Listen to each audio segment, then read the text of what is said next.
Hi, my name is Pepito Farai, English to Chinyanja. I can't find my keys. Sinditakupeza fungulo zanga.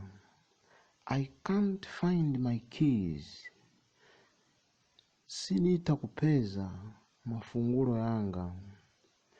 I can't find my passport. Passport yanga sinaipeze. I can't find my passport. Sinditakuipeza passport yanga. I can't find my mobile. Phone yanga sinaione.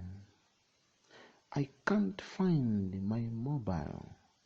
Rame yanga sinaipeze. I have lost my wallet. Ndasowesa kachukua makanga kandalama. I have lost my wallet. Ndasowesa kachukua makanga kandalama. I have lost my purse. Ndasowesa kachukua makanga kandalama. I have lost my purse. Ndasowesa kachola kangono kandalama. I have lost my camera.